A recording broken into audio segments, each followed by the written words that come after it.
Hi, I'm Dean Ayala. I'm a senior game designer on the Hearthstone team. So, Dean, the Boomsday project has been out for a couple weeks. What are your thoughts on the current state of the meta?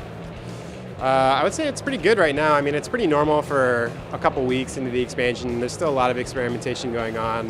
Most of the classes are seeing play at a pretty high level. Classes like Warrior aren't being played as much, but that's not necessarily a bad thing to us because they still have some competitive decks going on. One of the things about Warrior specifically is that their new archetype has a bunch of mechs in it. It's a bunch of magnetic stuff. And I think in general, when you have a totally new archetype come in, where it's like 15, 16 new cards, it just takes people longer to figure out what the best version of that deck is. So I would expect even for Warrior, which is one of the underplayed classes right now, over time, that's going to improve because players will figure out what the best version of that is.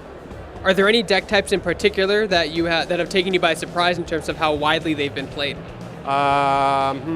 Let's see. I would say probably the combo priest thing.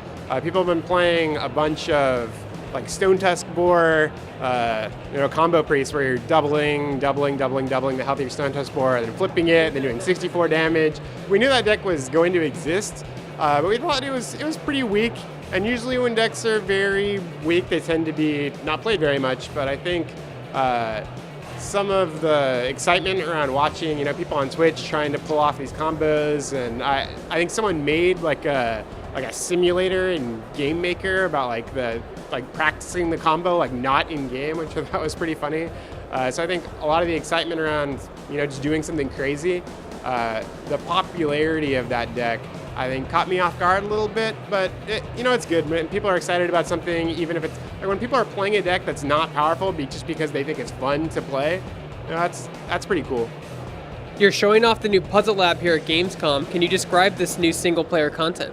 Sure, I think there's 124 puzzles, if I remember correctly, but it's what I would say is it's totally brand new. We did linear storytelling before, like in Knights of the Frozen Throne, where you go A to B to C, you beat the first bad guy, you beat the last bad guy, and the story ends. In Kobolds, we did this replayable content where you do a bunch of bosses and no experience is the same. And this time we're just doing something totally different. We've wanted to do puzzles for a really long time, but it's just a matter of finding the right flavor for that, right? So when we did Knights of the Frozen Throne, you kind of want to hear the story of the Lich King and what that's all about. So it didn't really feel right to do puzzles then. But in Boomsday Project, we have a mad laboratory with a mad scientist and all kinds of wacky experiments. So we thought that to do puzzles for a Boomsday Project, it was the perfect time for it. There's a bunch of content there. There's a lot of time you can spend. I think it's going to be really fun to be watching this online, watching people on Twitch and watching YouTube videos and stuff too. So we're excited for it. It's going to be fun. Can you describe one of the tougher puzzles that players will run into over the course of the puzzle lab? Specific puzzles, no. I mean, people will figure that out. We're going to be releasing later tonight, but the different types of puzzles I think are really interesting. I think when people think of puzzles in terms of Hearthstone, they think of lethal puzzles, where you have a board state and you try to figure out how to destroy your opponent. But there's a bunch of different types of puzzles. We're doing puzzles where you're trying to mirror the same board as your opponent, puzzles where you're just trying to survive, and thinking about puzzles in a different way than just destroying your opponent I think is really interesting, and it makes you just think about the game a little bit differently. A lot of single-player content that has come before has felt replayable in one way or another. Will the Puzzle Lab have a similar sense of replayability?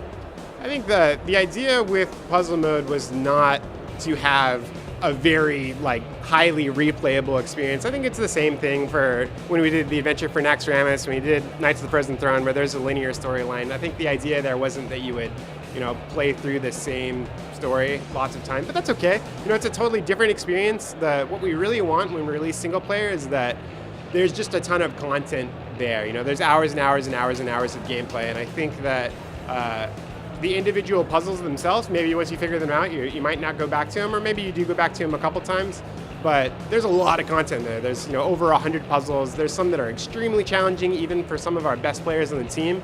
So I think there's, even if you're not coming back to the same puzzle over and over, that's not to say that there's not a ton of content there, because there really is. Can you talk about what your team has learned from previous expansions that they've improved upon and made better in Boomsday?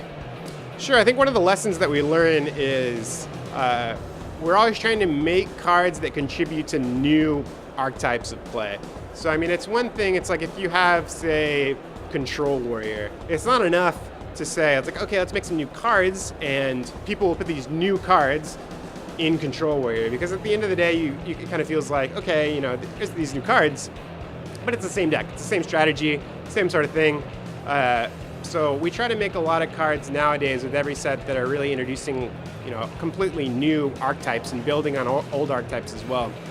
So when we have stuff like mechs and magnetic, that's totally different from before. It's a totally new deck building hook. When you have cards like Dr. Boom, where your mechs have rush for the rest of the game, well, there's only a few mechs in the standard environment before the Boomsday project came out. So if you're going to be building a mech deck, a magnetic deck, it's going to be totally different. And when you log into the Boomsday project and you queue into play mode, the idea is that it feels different. Like Hearthstone is different now, an expansion just came out, people are playing with new cards, there's new strategies, there's different things to think about, there's different ways to build your deck. And I think really thinking about, at least from the mechanical gameplay side, when we're thinking about these mechanics and we're thinking about new cards, are there new strategies? Does Hearthstone feel truly different when you log in? And that's the kind of thing that we're thinking about when we're making all these cards.